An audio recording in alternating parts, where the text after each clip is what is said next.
Welcome back to our channel. और इस video में हम लोग बात करने वाले हैं हमारे लेक्चर नंबर 3 इसका मैट्रिक्स का, ठीक है। और लेक्चर 2 डाल चुके हैं हम लोग मैट्रिक्स का, तो जाकर आप लोग देख सकते हो हमारे चैनल पे, ओके। और इन्वेस्टिंग मैंने पूरी अच्छे से पढ़ा दिया आप लोग को, तो वो भी जाकर लेक्चर देख सकते हो, ठीक है। अच्छे से मैं बस पढ़ा रहा हूं, मतलब कैसे एकदम डीपली जाके और एकदम मतलब ऐसा कि आपको समझ में आए। तो फिर वीडियो करते हैं शुरू। और आज शुरू कर रहे हैं हम लोग क्या, transpose of matrix. Transpose matrix क्या होता है? देखो ट्रांसपोज मैट्रिक्स ज्यादा कुछ नहीं होता, बस आपको क्या करना है, रो को चेंज कर देना है कॉलम के संगे, और कॉलम को चेंज कर देना रो के संगे, बस इतना होता है कुछ नहीं। और उसको डिनोट किया जाता है किस चीज के, देख सकते हो इससे, किसी मतलब एक कोई मैट्रिक्स है और उसके ऊपर ये बार लगा दो तो मतलब उस मैट्रिक्स का ट्रांसपोज निकाल ले। ये टी लगा दो स्मॉल वाला टी, तो आप उसका ट्रांसपोज निकालो, और बिग टी लगा दो तो ट्रांसपोज। ये कैसे कराते हैं इसको, ए का ट्रांसपोज मतलब ऐसे हो सकते हैं, ए का ट्रांसपोज, ठीक है। देख सकते हो जैसे एक मैट्रिक्स दी गई है, कोई भी ये कुछ एलिमेंट दिया है, कुछ भी हो सकता है, एलिमेंट 1 2 3 4 5 6 7 कुछ भी ले लो, ठीक है। ये दिया 3 बाय 3 का ऑर्डर है, ठीक है। आप इसका ट्रांसपोज निकालोगे तो ये चेंज हो जाएगा, ये रो है, ये पूरी कॉलम में चेंज हो जाएगा, ये रो उठाई, ये चेंज कर देखो, ये 1 का इधर आया, 1 जो था एलिमेंट 1 और 2 का इधर वाला, ये वाला इधर आ गया, ये वाला उठा के इधर आ गया, ओके। सेम चीज इधर का उठाओगे आप और ये इधर कर दोगे, देखो ये उठाई इधर कर, ये वाला उठाई इधर कर, ठीक है। ऐसे ही हो रहा, लेकिन रो जो है वो चेंज हो रही है किसमें, कॉलम में, और कॉलम चेंज हो रही है रो में, ओके। तो यहाँ से मैंने बता दिया आप लोग को, सभी में ऐसे करना है। देखो यहाँ पे एग्जांपल लिखो, देख लो, देखो ये उठाई, यहाँ पे कर दी, ये उठाई और यहाँ पे कर दी, देखो हो गया। और आपका ऑर्डर भी चेंज हो जाएगा, ठीक है। जैसे कि 2 × 3 का आया तो 3 × 2 का हो जाता है ऑर्डर, राइट, ओके। अब आगे बढ़ते हैं हम लोग कहाँ पे, अगली कुछ प्रॉपर्टीज की बात करते हैं मैट्रिक्स की। देखो इस वाले से कुछ लेना देना नहीं है। देखो जैसा कि मैंने बताया कि अगर ऑर्डर का m/n का मैट्रिक्स का अगर आप ट्रांसपोज लेते हो तो वो उल्टा हो जाएगा m/m का, एक पहली चीज। एक दूसरी, अगर आप ट्रांसपोज निकाल दे मैट्रिक्स का और फिर उसका भी ट्रांसपोज निकाल दो तो आपको वही मैट्रिक्स वापस मिल जाएगी, एक ही वापस मिल जाएगा। मतलब कि जैसे ये मैट्रिक्स इसका आपने एक बार ट्रांसपोज किया और इसका फिर एक बार ट्रांसपोज कर दिया तो आपको वापस यही मिल जाएगी, यही मतलब ए मिल जाएगा, ओके। चलो अब अगली प्रॉपर्टी कौन सी हमारी, ये देख सकते हो। अगर आप a + b का होल का ट्रांसपोज करते हो तो आप सेपरेट सेपरेट भी देख सकते हो, a का पहले निकाल लो और फिर b का, और प्लस कर दो, आंसर दोनों के सेम आएगा, ओके। नाउ अगर आप ए बी का मल्टीप्लाई करते हो, ए बी मैट्रिक्स का, ए कोई मैट्रिक्स बी कोई मैट्रिक्स, अगर उसका मल्टीप्लाई करते हो और उसका ट्रांसपोज लेते हो तो जो आंसर आएगा वो इक्वल किसके होगी, इसका बी का ट्रांसपोज और ए के ट्रांसपोज से मल्टीप्लाई, ओके, ठीक है। तो ये याद करना है, ये सारी प्रॉपर्टीज आप लोग की उसमें आ सकती है, पेपर्स में पूछी जाती हैं, ओके। तो ये याद होना चाहिए। और ए मैट्रिक्स दिया, देखो कि क्या है, कोई भी स्केल, कोई भी रियल नंबर है, मतलब कोई भी समझ लो, अगर किसी मतलब किसी का मल्टीप्लाई, किसी रियल नंबर का मल्टीप्लाई ए के साथ है, उसका ट्रांसपोज लेते हो, फिर उसका आप उसका मतलब मल्टीप्लाई ए के साथ करते हो, उसका ट्रांसपोज लेते हो तो उसका जो आंसर आएगा वो इक्वल होगा किसके, के बाहर निकाल के, मतलब के को बाहर निकाल के आप सिर्फ ए का ट्रांसपोज लो, उन दोनों का मल्टीप्लाई करो, ओके। इसके बाद होगा, अब बात करते हैं लोग क्या, सिमेट्रिक मैट्रिक्स को पढ़ेंगे, ठीक है। सिमेट्रिक मैट्रिक्स क्या होता है, सिर्फ देखो स्क्वायर मैट्रिक्स में पहले अगर आप एक मैट्रिक्स को, एक मैट्रिक्स का सिम वो लेते हैं, क्या ट्रांसपोज निकालते हो वापस वही आता है, तो आपकी वो सिमेट्रिक मैट्रिक्स होगी, ओके। देख सकते हो क्या है, अगर आप ए कोई मैट्रिक्स अगर उसका ट्रांसपोज निकालते हो वापस वही आता है तो वो सिमेट्रिक होगी, ओके। ना जैसे कि एग्जांपल देख लो एक बात, जैसे ये मैट्रिक्स अगर आपने ट्रांसपोज निकाला तो वापस देखो वही का वही आ रहा है, इसको उठाओ यहाँ पे रख दो, इसको उठाओ यहाँ पे, वही का वही आ रहा है, दिस इज क्या सिमेट्रिक मैट्रिक्स। और स्वीक सिमेट्रिक मैट्रिक्स क्या होती है, अगर किसी मैट्रिक्स ए का आप ट्रांसपोज निकालते हो वो माइनस मतलब माइनस उसका आ जाए और वही मैट्रिक्स ए आ जाए, ठीक है। जैसे एग्जांपल देख लो, आप लोग को एक एग्जांपल में दिखा रहा है इसमें एग्जांपल नहीं आगे मैं दिखाता हूं, ठीक है, ओके। अभी तो यहाँ आइडेंटिटी मैट्रिक्स देख लो, जैसे अगर किसी ए मैट्रिक्स आप स्क्वायर करते हो, ठीक है, और वापस ए मैट्रिक्स आ जाता है स्क्वायर करने से, तो वो आइडेंटिटी मैट्रिक्स हो गया। और ये सारी प्रॉपर्टीज आप लोग को ये सारे नाम याद होने चाहिए। अब आगे बढ़ते हैं। अब इसका एग्जांपल देखो किसका, आप लोग आइडेंटिटी मैट्रिक्स का, ठीक है। तो उसमें क्या था, ए का स्क्वायर करते हो तो वापस ए आ जाता है, ठीक है। तो देख सकते हो जैसे ए आ रहा है, आप ए का मल्टीप्लाई करते हो, ए का स्क्वायर निकालते हो तो वापस ए आ रहा है, देख सकते हो ये आया, ठीक है। ए देखो वही का वही आ चुका है, तो ये होती है आइडेंटिटी मैट्रिक्स, ओके। अब बात करते हैं हम किसी इनवॉल्यूटरी मैट्रिक्स की। तो इसमें क्या है, ये सारे याद रखना कि स्क्वायर मैट्रिक्स ही में ही वैलिड है, ओके। जब आप ए का स्क्वायर निकालते हो तो आपका आइडेंटिटी मैट्रिक्स आ जाता है, उसको बोलते हैं इनवॉल्यूटरी मैट्रिक्स, ठीक है। तो ये हो गया। अब देख सकते हो एग्जांपल देख लो एक बार, ये ए मैट्रिक्स दिया, इसका स्क्वायर का मतलब इसके साथ इसी का मल्टीप्लाई करोगे तो वापस ये आएगा, जो कि है अपना एक आइडेंटिटी मैट्रिक्स, ओके। ये आ गया। अब आगे बढ़ते हैं हमारे कहां पे, निल पोटेंट मैट्रिक्स पे। देखो स्क्वायर मैट्रिक्स ए, ठीक है, ए मतलब स्क्वायर मैट्रिक्स ही है कुछ ए, अगर आप उसका कुछ पावर लेते हो, मतलब कुछ भी, जैसे उसका मतलब स्क्वायर कर दिया, क्यूब निकाल दिया, 4 मतलब कुछ भी पावर रखते हो, जैसे यहाँ पे 2 लिखा, वहां पे अगर 4 निकाल 5 कुछ भी, अगर उस पावर पे अगर आपका जीरो मैट्रिक्स आता है, उस पावर सॉल्व करने पे, जैसे आपने 3 की पावर सॉल्व करने पे, 4 की पावर सॉल्व करने पे आइडेंटिटी मतलब जीरो मैट्रिक्स आया, तो वो m क्या होगा, वो m मतलब उस m पे वही निल पोटेंट मैट्रिक्स होगी। एग्जांपल देख लो आप लोग, ये रहा, अगर इसका आप इसी का मल्टीप्लाई कर रहा तो आपने एक निकली जीरो मैट्रिक्स निकली, ठीक है। तो इस मैट्रिक्स पे आंसर आपसे कोई पूछेगा कि कौन सी पावर पे ये जीरो मैट्रिक्स आया, तो आप बता दोगे कि 2 पावर पे आपका ये जीरो मैट्रिक्स आया है, ठीक है, ओके। अब एक और 2 मैट्रिक्स और पढ़ना है आपको, क्या कि अगर आप ए और ए का ट्रांसपोज का मतलब मल्टीप्लाई करके प्रोडक्ट लेते हो, वो इक्वल होता है किसके, ए का ट्रांसपोज और ए के मल्टीप्लाई से, और वो और इक्वल किसको होता है, आइडेंटिटी मैट्रिक्स से, ठीक है। ये मैंने आप लोग को बता दिया। अब सभी एग्जांपल की बात करते हैं, इसके भी देख सकते हैं, जैसे ए निकाला, कुछ ए दिया गया, कोई ये इसका ट्रांसपोज दिया, ये रहा, इन दोनों का जब प्रोडक्ट लोगे आप तो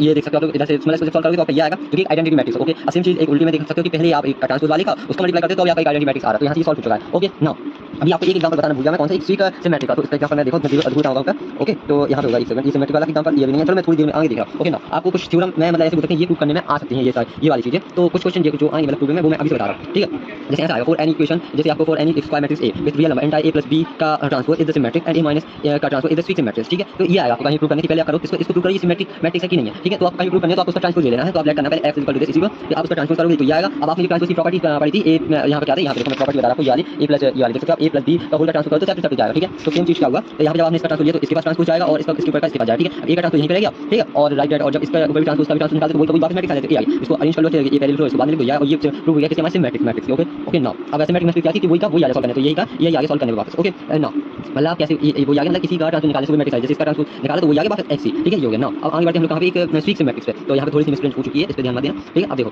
यहाँ पे भी मिसप्रिंट है, ये नहीं, ये इसका ये प्रूव हो जाए। अब अगली चीज करते हैं, इसको प्रूव करते हैं स्वीक सिमेट्रिक्स में, ओके। तो इसको भी सेम चीज लेट करोगे आप लोग, देखो तो आपने इसका होल का मतलब पूरे का ट्रांसपोज दिया, तो यहाँ पे इसका वही सेम प्रॉपर्टी लग रही है जो मैंने बताया कि अब इसके पास भी ट्रांसपोज इसका भी, इसका ट्रांसपोज लोगे तो वापस एक इसका करोगे ये आएगा, ठीक है। अब आप थोड़ी सी अरेंज कीजिए, इसको पहले लिखिए, इसको बाद में ये लिखोगे, ओके, माइनस कॉमन निकाल लेना तो ये आएगा, ठीक है। अब आप इसको y लिख देना जो ऊपर इक्वेशन हुई, तो वो आ गया कि y का ट्रांसपोज एक का ट्रांसपोज क्या होती थी, हमेशा a का ट्रांसपोज इक्वल टू -a आ जाता है, तो ये वहां पे वो होती थी स्वीक सिमेट्रिक। सेम चीज यहाँ पे होगा कि y का ट्रांसपोज निकाला और -y आ गया, ओके। तो आप यहाँ पे ये एक एग्जांपल हो गया, ऐसा समझ लो उसी का। तो मैंने ये बता दी, ये दोनों एग्जाम में आपको मिल सकते हैं पेपर में, ठीक है। ठीक है। नाउ अब आगे बढ़ते हैं हम लोग कहां पे, हाँ, तो एग्जांपल कुछ क्वेश्चन भी देख लो, जैसे ये पहला क्वेश्चन क्या एक एरिया उसका ट्रांसपोज निकालना है। अब तो ट्रांसपोज निकालते ही बन जाएंगे आप लोग से, ठीक है। और ये भी क्या वेरीफाई करना है, एनसीईआरटी का है, 2019 में आया था आप लोग के पेपर में, ठीक है, पीवाईक्यू है। तो क्या एक एरिया हुआ उसका ट्रांसपोज निकालना है, ओके, उसका ट्रांसपोज निकालना है और ये आ रहा है कि नहीं आता, तो ये वेरीफाई, और वेरीफाई वाले क्वेश्चन आप लोग के पेपर में आप लोग को जरूर मिले, ठीक है। देख सकते हो क्या ये लिखा क्वेश्चन, तो आपको ज्यादा कुछ करना है, सॉल्यूशन ऐसे लिखना, सॉल्यूशन मैट्रिक्स डालो, गिवन डालना कि गिवन मैट्रिक्स दिस, ठीक है ना। अब इसका एक बार ट्रांसपोज निकाला आपने, तो ये देख सकते हो, इसको चेंज कर दिया, इसमें इसको चेंज कर दिया, इसकी कॉलम को चेंज कर इसकी रो, ठीक है। इसकी मतलब क्या बोलते हैं, जो देखते हैं, हाँ, रो को क्या कॉलम में चेंज कर दो, ओके ओके, सेम चीज है इसमें, ऐसे करोगे आप लोग, रो को चेंज कर दोगे कॉलम में, ठीक है, और इसको भी चेंज कर दोगे कॉलम में, ओके। देख सकते हो इसको उठाया तो यहाँ, इसको उठाया तो यहाँ, इसको उठाया तो यहाँ, ओके। तो वापस आ गए, और ये वापस इसके इक्वल हो रहा हमारे ई मैट्रिक्स के, देख लो वापस आ गया, ओके। नाउ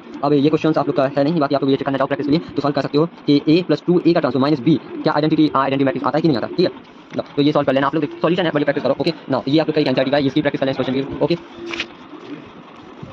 अब यहाँ से कुछ देख लो, प्रैक्टिस के लिए बचे हुए हैं कुछ सारे क्वेश्चन, जैसे कि मैंने ये प्रॉपर्टी पढ़ाई थी आप लोग को, क्या ट्रांसपोज मतलब इसके ऊपर बढ़ जाता है, इसके ऊपर बढ़ जाता है, तो ये प्रॉपर्टी आप लोग को याद होनी चाहिए, याद कर लेना। हालांकि पेपर में आएगा तो वेरीफाई करने के लिए, तो आपसे ये पूरा सॉल्व करवाएगा, जैसे ये दिया तो आपको सॉल्व ही करना पड़ेगा, ओके। बट लेकिन प्रॉपर्टी स्टेट रैपिंग मैचिंग यहाँ पे आ जाती है, ओके, एक्सरसाइज में। तो देख लो कितने सारे मतलब वही क्वेश्चन डले हुए हैं, और कुछ अच्छा सा क्वेश्चन निकला हमें, हाँ, ये वाला थोड़ी सा इस पे ध्यान रखना, इस वाले क्वेश्चन पे, ठीक है। ये वाला देखो, a करो प्लस a का मतलब ट्रांसपोज लेना, उसको डिवाइड करना 2 से एंड ये भी निकाला, ठीक है। इसके बाद ओके, ये वाला सॉल्व कर लेना क्वेश्चन एक, हाँ, ये क्वेश्चन एक अच्छा एनसीईआरटी का, इसमें बच्चे कंफ्यूज हो जाएंगे, prove that matrix A is a symmetric matrix है, कहीं क्या प्रूव करना समझ में नहीं आएगा, मतलब ये सीधा सीधा ये कर रहा है कि a का ट्रांसपोज निकालो, क्या वो वापस a के बराबर आएगा कि नहीं आएगा, ये इसमें थोड़ी सी लेंथ लिख के दी और कुछ नहीं है, ठीक है। तो ये सॉल्व करके ला देना आप लोग, आता तो ये समझना, yes it is a matrix, ठीक है, ओके। नाउ अब ये कुछ देखो, ये प्रूव करने के लिए आगे जो मैंने मल्टीप्लाई वाले में बताया, वो ट्रांसपोज वाली प्रॉपर्टी बताया था कि AB का होल का ट्रांसपोज इक्वल होता है B का ट्रांसपोज और A का ट्रांसपोज, ओके। तो ये प्रूव करने के लिए आगे ये क्वेश्चन आप लोग के ज्यादा आते हैं किसमें, बोर्ड के एग्जाम में, एमपी बोर्ड में भी, ठीक है। तो ये पूरा है अपना, और कौन से क्वेश्चन देखो, यहाँ से मैंने ट्रांसपोज वाला आप लोग का अच्छे से करा दिया है, ठीक है। और मैं कुछ और क्वेश्चन देख रहा हूँ, हाँ देखो, मैंने क्यों कहा था आपसे कि ये वाला चित्र करना, क्योंकि इस क्वेश्चन में क्या है, देखो ये मैट्रिक्स दी है ये कुछ, ठीक है, और सम निकालना है क्या, सम ऑफ द सिमेट्रिक एंड सिमेट्रिक्स का। तो इसके लिए आपको एक कंडीशन याद होनी चाहिए, कभी भी ऐसी लाइन दे तो आपको ये वाला चीज याद रखना, ये वाला फॉर्मूला कि a = a + a का ट्रांसपोज अपॉन 2, जो मैंने पीछे कहा था कि कर लेना इसको सॉल्व, और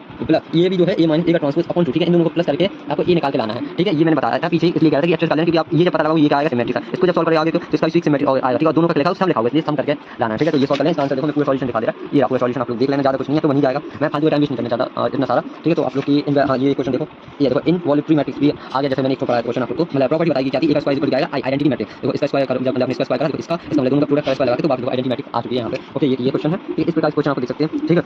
हाँ, ये देखो एक नील पोटेंट वाला भी है, आई थिंक देखो ये रहा, ये मैट्रिक्स है, देखो is nilpotent of power 3 पे, क्या ये 3 पे एक नील पोटेंट मैट्रिक्स है कि नहीं है। तो देखो इसको मतलब 3 बार एक आप करना पड़ेगा आपको, तो एक बार मल्टीप्लाई, एक दो बार कर दिए, दोनों मल्टीप्लाई, या इसके साथ एक बार और करोगे आप लोग तो देखो ना 0 ही आएगा, देखो एक बार और करने पे तो वो 0 0 आ चुका है यहाँ, ठीक है। तो ये हो गया। नाउ ये इसके भी क्वेश्चन है कुछ आइडेंटिटी के, इसमें XYZ की वैल्यू निकालिए, ठीक है। तो ये रहने देना, अभी इस प्रकार क्वेश्चन पे पढ़ते हैं तो करते हैं, ओके। नाउ थ्योरम पे कुछ बढ़ते हैं आगे, तो आप लोग को ये समझना होगा, देखो पहले मल्टीप्लाई करने से जिसको बोलते हैं प्री मल्टीप्लिकेशन बोलते हैं किसी को, ठीक है। तो इसका बहुत अहम मतलब है प्रोडक्ट किसी के साथ मैट्रिक्स या किसी के मल्टीप्लाई करने, ओके। जैसे कि क्या देखो, जैसे आपने इसका ट्रांसपोज निकाल के ये सेपरेट रहेंगे, ये आ जाएंगे, इसकी कोई दिक्कत नहीं है, इसको हटाओ, इसकी मैं बात नहीं कर रहा, ठीक है। ये तो आप कर लेना प्रूविंग वाले, तो मैं यहाँ पे बात कर रहा हूँ किसकी, कभी मल्टीप्लाई में ऐसा आया कि सो दैट, देखो ये क्वेश्चन बहुत जरूरी है, so that the matrix B का ट्रांसपोज AB, ठीक है, ये सिमेट्रिक और skew matrix according to as A is a symmetric और स्वीक सिमेट्रिक, ओके। तो आपको ये प्रूव करना है कि ये सिमेट्रिक है या स्वीक मैट्रिक्स, ओके। तो देखो आपने क्या करा, ये लिखा है, ये लिखा, वापस इसका ट्रांसपोज लोगे आपने, ये ट्रांसपोज मल्टीप्लाई वाली लगाना, तो क्या अगर आप किसी का तो दो करके आप सेपरेट करोगे, जैसे कि क्या था वो, कि अगर आप ऐसे क्या थी कि AB, अगर आप AB का ट्रांसपोज देते हो, क्या है AB का ट्रांसपोज देते हो तो क्या आएगा, अलग हो जाएगा, B पहले आएगा A बाद में आएगा, ऐसा ऐसे समझ लो ये कि ये अपना B है जो इसको अलग इसको अलग, ठीक है। तो इसको आप बाद में लिख देना, देखो ये रहा और इसको पहले लिख देना, ठीक है, ऐसा है। तो ये इसको जब आप निकाल के लाओगे तो ये आ जाएगा प्रूफ पे, ओके। ये सिमेट्रिक्स आ गया, अगर ये सिमेट्रिक्स है, ओके। नाउ अगर आप ये जब स्वीक मैट्रिक्स लेते हो तब आपको ये क्या निकल जाएगा, स्वीक सिमेट्रिक्स, ओके। दो तरीके से प्रूव करना था, या इसी क्वेश्चन को एक बार आपको प्रूव करना था सिमेट्रिक्स, कब करना था, जब A सिमेट्रिक्स है, ठीक है। और इसी क्वेश्चन को वापस सॉल्व करना था जब A जो है वो स्वीक सिमेट्रिक्स है, ओके। तो इस प्रकार से ये क्वेश्चन है, देखो ये अगला वाला भी कर लेना, इसी प्रकार से अगला क्वेश्चन बहुत इंपॉर्टेंट में से ये क्या आपका आते ही आते हैं ये दोनों क्वेश्चन, मतलब बहुत ज्यादा चांस रहते हैं ये आएंगे, ओके। नाउ अब यहाँ से हमारी ट्रांसपोज वाले आई थिंक पूरे खत्म हो चुका है सिस्टम, ये इन्वर्स आ चुका है, क्योंकि अब हम लोग इन्वर्स आई थिंक देखते हैं नेक्स्ट लेक्चर में कंप्लीट करेंगे, ओके। तो फिर मिलते हैं बाकी वीडियोस में, और अगर वीडियो अच्छी लगे तो लाइक कर देना, और वीडियो चाहिए तो सब्सक्राइब कर देना। एक एग्जांपल, अगर आपको कोई क्वेश्चन नहीं बनता है तो मुझसे आके पूछो, डाउट है मैं वो क्वेश्चन बताऊंगा, एनसीईआरटी का किसी भी बुक का तो नहीं बोल सकते ऐसा हम, क्योंकि आप लोग को किसी बुक नहीं पढ़ना, सिर्फ एनसीईआरटी पढ़नी है, एनसीईआरटी का क्वेश्चन अगर कोई नहीं बनता तो मुझसे आके पूछना, मैं अच्छे से बताऊंगा, आपको एक एक्सप्लेन कर दे, ओके। फिर मिलते हैं बाकी वीडियोस में, जब तक के लिए बाय बाय। और कुछ नहीं, बस केमिस्ट्री फिजिक्स में लेक्चर डालूंगा, अभी टाइम मिलता है, अभी मैथ ही केवल डाल पा रहा मैं, ओके। तो फिर बाय।